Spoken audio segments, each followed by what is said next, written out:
If you want to disappear without a trace, you've got to be careful of incriminating evidence. So what in the heck does incriminating evidence mean? I'm going to tell you right now. I am former CI officer Jason Hanson, and I help people vanish. Usually people who are in abusive relationships and who need to get out for their safety. So how do you do it? What's the right way to make sure that incriminating evidence does not cause you to get caught if you are trying to vanish, disappear from somebody? So first, when you are disappearing, you're changing your identity. What I mean by that is, if you love football, the new you is not loving football. You're loving soccer or loving some other sport. So going back to incriminating evidence, if you're walking around and you're wearing a jersey of whomever, I'm thinking Lawrence Taylor, you can see how, you can see my age. So if you're wearing a Lawrence Taylor jersey, well, that's incriminating evidence. You're not supposed to be you. So you can't do those kind of things. And let's talk about in your pocket. Let's say the real you is divorced, escaping an abusive relationship or whatever. You would not be walking around with your ex-husband's picture or any kind of pictures in there if you're trying to come off as a single person. Because if your wallet was left open and you're dating somebody and they're like, well, wait a minute, whose pictures,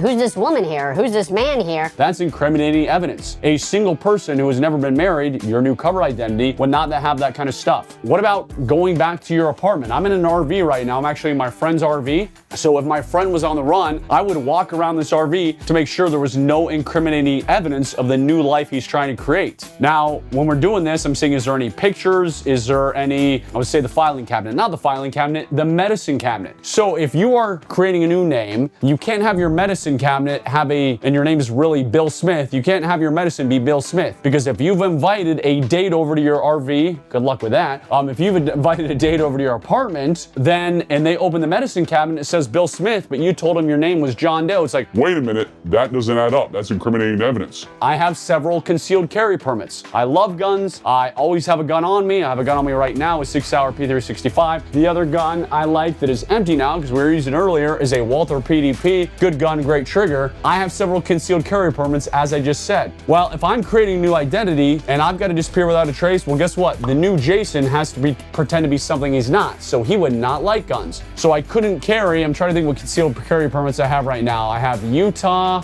Utah, Florida, Arizona, Nevada. I don't remember. Anyways, I couldn't have those in my wallet because I'm pretending to be like anti-gun because that's my new cover identity because I wanted to distance myself from real me, and I left my wallet on the table and somebody was like, well, wait a minute, this guy's got 4 different concealed carry permits. That pocket litter would get me in trouble. If you are from a small town, I'm just making this up, in Wisconsin, and there's some chain store, Kohl's, obviously I know Kohl's and Macy's are bigger stores, but if you had a credit card from a local store and you're saying, hey, I've never been to Wisconsin, I'm born and raised in Las Vegas area, and somebody sees your wallet and says, well, wait a minute, why do you have this card for Macy's and Macy's only in Timbuktu, Wisconsin? You've got to be careful of all that little stuff, all that little incriminating evidence that can trip you up. In the spy world, if you are claiming to be one thing, you can't be caught with guns and communication equipment. There's a story, I'm going to make sure it's so long ago, Raymond Davis, he was a CIA officer in Pakistan. I believe the story is, my mind's, if I'm getting this right,